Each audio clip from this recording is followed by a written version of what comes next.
destinée d'un homme est importante. La destinée, c'est la raison pour laquelle Dieu t'a envoyé. La destinée, c'est le dessein qui est dans le cœur de Dieu, qu'il voulait accomplir sur la terre. Mais il t'a trouvé pour accomplir ce dessein-là sur la terre. Chez Dieu, c'est son dessein, le dessein de son cœur. Ça dit que l'intention de son cœur, le plan de son cœur.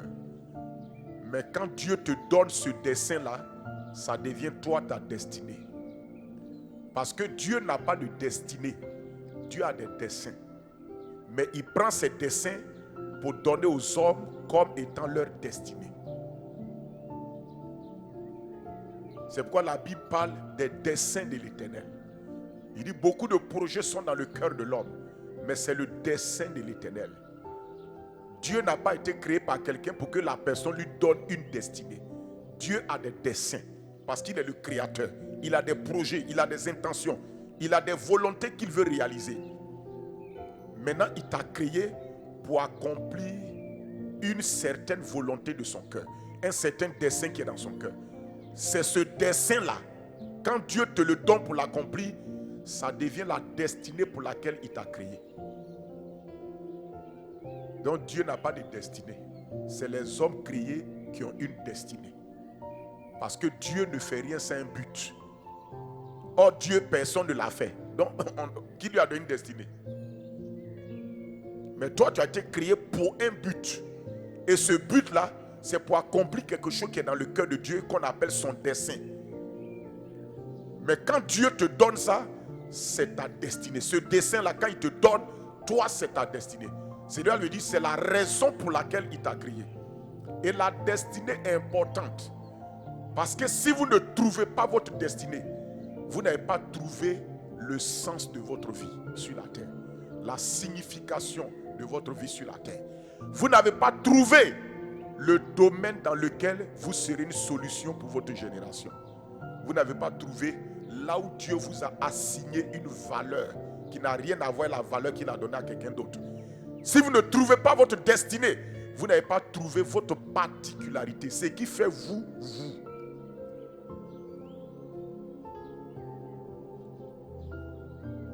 Et en réalité, je vais vous dire une chose.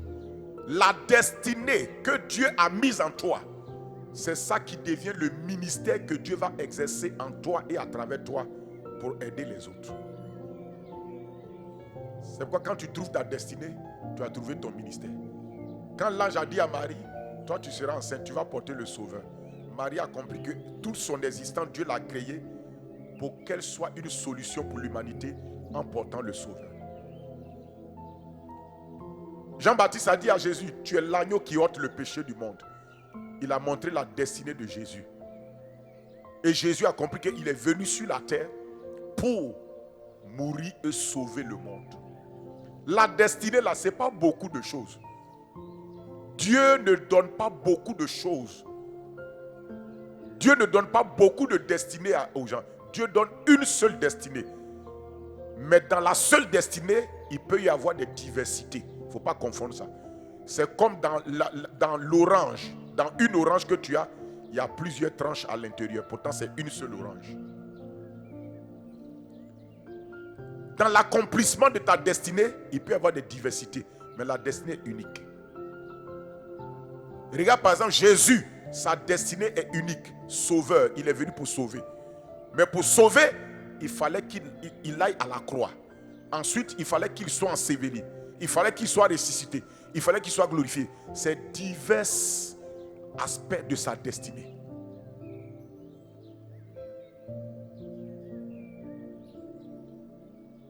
Pour sauver les gens, en tant que sauveur, il fallait qu'il prêche la parole, il enseigne la parole. Il fallait qu'il apporte la guérison aux malades.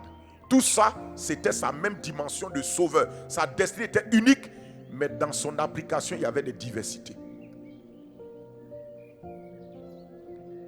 Mais vous devez savoir la seule chose pour laquelle Dieu vous a envoyé faire cela. Pourquoi? Pourquoi Dieu ne donne pas beaucoup de destinée aux gens? Parce que Dieu n'est pas un Dieu qui disperse le potentiel des gens. Un homme qui est focalisé sur plusieurs choses, il n'accomplit pas le maximum.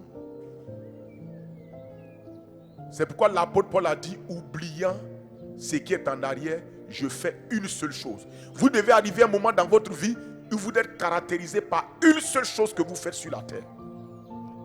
Et il y a une chose spécifique pour laquelle Dieu vous a envoyé.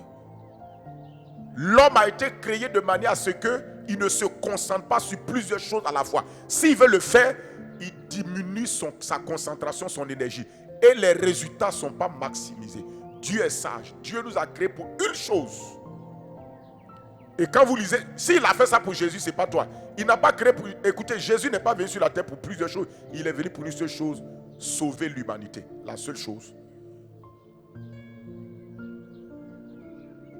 Mais le salut là impliquait la croix, l'ensevelissement, la résurrection et la glorification. Tu es créé pour une seule chose.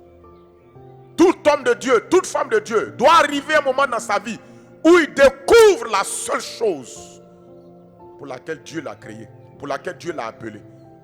Souvent quand Dieu nous a appelés, on fait le ministère en vrac. Mais nous devons apprendre à localiser exactement le sens de notre appel, le sens de notre ministère. Tout enfant de Dieu, quand il est converti, il fait beaucoup de choses. Il évangélise, il visite, il chasse les démons, il n'y a aucun problème. Ça, c'est ce que Dieu a appelé tout le monde à faire en même temps. Mais il y a une chose qui te caractérise. C'est ça ta destinée. Et Dieu a caché ta destinée au meilleur endroit où il est sûr que tu vas trouver ça. Et cet endroit-là, c'est en toi-même. Dieu a caché la destinée de tout homme à l'intérieur de cet homme. C'est pourquoi depuis ton enfant jusqu'à ce qu'en grandissant, ta destinée tente de se révéler à toi. Dieu peut te révéler ta destinée de manière spectaculaire. Mais la destinée de tout homme parle en lui, respire en lui. La Bible dit que Dieu parle tantôt d'une manière, tantôt d'une autre. Mais l'homme n'y prend point garde. Ta destinée, c'est le domaine où tu as une passion profonde. Ta destinée, c'est le domaine où tu as une profonde satisfaction. Quand tu le fais, tu es tellement satisfait et joyeux que tu n'as pas besoin que quelqu'un te paye pour ça. Ta destinée, c'est la chose que tu es prête à faire pour les autres sans salaire. Parce que ça te donne la joie, la satisfaction d'abord. Ce n'est pas le salaire que tu regardes. Ce que tu cherches à faire pour avoir forcément salaire là, c'est un emploi. Ce n'est pas une destinée. La destinée, c'est ce que tu vois que Dieu t'a donné pour faire. Pour bénir les autres, pour rendre les autres heureux. La destinée n'est pas quelque chose qui est lié pour toi. Tout ce que tu veux pour toi-même, on appelle ça ambition. La destinée, c'est ce que Dieu t'a envoyé faire sur la terre pour le bien des autres. Mais en accomplissant ta destinée, tu vas expérimenter des solutions pour toi-même. Et Dieu a localisé la bénédiction de tout homme dans sa destinée. C'est pourquoi quand un homme découvre sa destinée, tous les chrétiens sont déjà bénis en Christ, mais ils rentrent dans une certaine bénédiction spécifique que lui-même ne peut pas expliquer. Que même ses ennemis vont le combattre, il ne peut pas l'avoir. La destinée est le lieu où se trouve ta protection. C'est la zone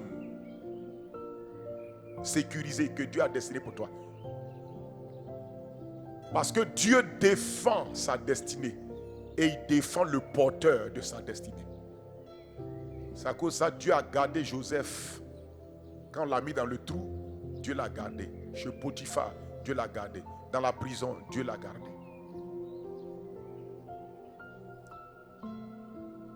Que le Seigneur t'encourage. Tu n'es pas né pour rien. N'avancez pas dans la vie comme ça. Vous avez une destinée. Alors, priez le Seigneur de vous donner sa révélation. En même temps que tu pries, examine-toi toi-même. Tu vas voir qu'il y a quelque chose qui respire en toi.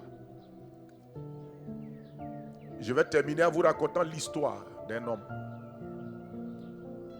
Quand il grandissait dans l'adolescence, son père a découvert que cet enfant-là avait une passion pour l'architecture.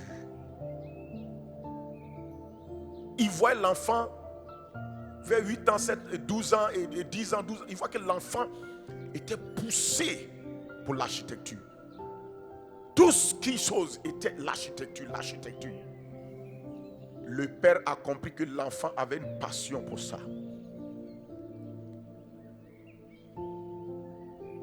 Et le père a orienté l'enfant là-bas.